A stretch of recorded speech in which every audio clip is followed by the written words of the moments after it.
All right, FAQ number 24. The question comes up, why did John admire the harlot in Revelation chapter 17, verse 6? Let's go there. Revelation 17, verse 6 says here, well, actually, we'll jump up to verse 4. And the woman was arrayed in purple and scarlet collar, the collars of the Vatican, and decked with gold and precious stones and pearls, having a golden cup in her hand full of abominations and filthiness of her fornication. And upon her forehead was a name written, Mystery Babylon the Great, the mother of harlots and abominations of the earth. And I saw the woman drunken with the blood of the saints and with the blood of the martyrs of Jesus. And when I saw her, I wondered with great admiration. So now the new versionist perverts will come along and they'll say, well, obviously the King James Bible is being very nice to the Roman Catholic system here, so it must be a covert Catholic Bible or some kind of nonsense, because it says John admired. He wondered with great admiration. Okay, now you can make the arguments, well, words have changed meaning since 1611, blah, blah. But the fact of the matter is you don't need to do that. You don't need to make excuse for the King James Bible. Why? Here's what it means. And I saw the woman drunken with the blood of the saints and with the blood of the martyrs of Jesus. And when I saw her, I wondered with great admiration. What's going on there? What did it say back here in verse 5? The mother of harlots and abominations of the earth. It isn't just that John looks over at St. Peter's Basilica in Rome and he sees her and that's that. What does John see?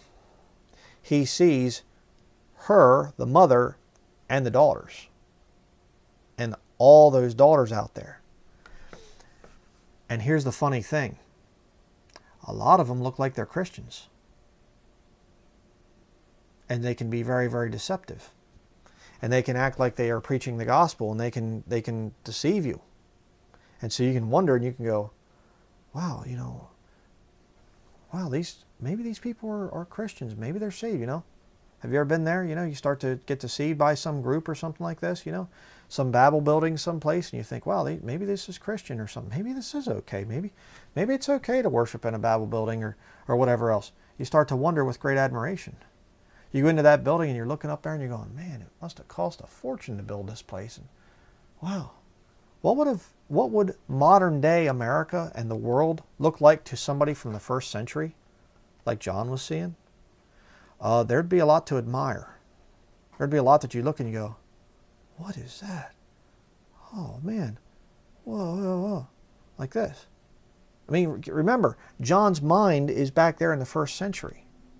And he's going, what in the world is this stuff here, man? You're looking and seeing it, fighter jets going over. What was that? And seeing all these wild things and stuff like this. I mean, it would have been quite a shock for John to see it. But look at verse 7. And the angel said unto me, wherefore didst thou marvel? I will tell thee the mystery of the woman and of the beast that carrieth her, which hath the 7 heads and 10 horns. So the angel, he understands it, and he's like, why are you marveling? Why are you all impressed by this thing? See?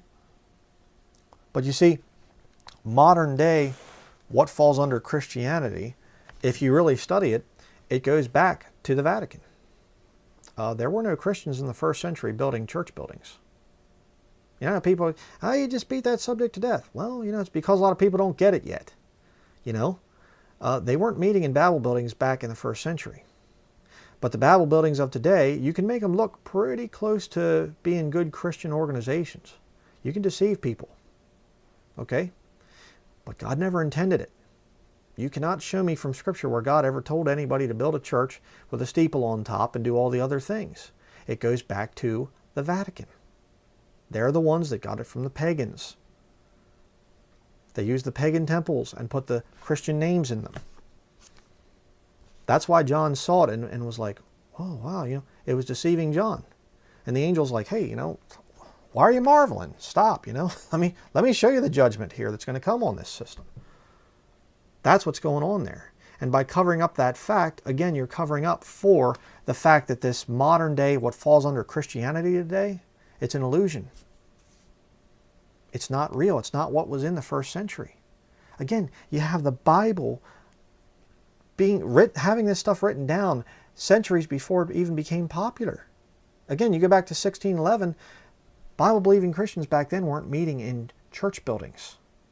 Okay, the first Baptist church building on record was built in 1700 here in America. You know, they built with a lottery too, state-sponsored lottery. See, it's a problem. So that's what's going on there. That's what's happening here in that verse. And by changing admiration to something else, you're actually covering up for that fact. So these people, they come out with all these little attacks, all these little nitpicky things about why this and why that and how about this and how about that. And it's all designed to get you to deny the King James Bible. Don't even waste your time on them. Don't listen to them. So that'll be it. We'll see you in the next FAQ.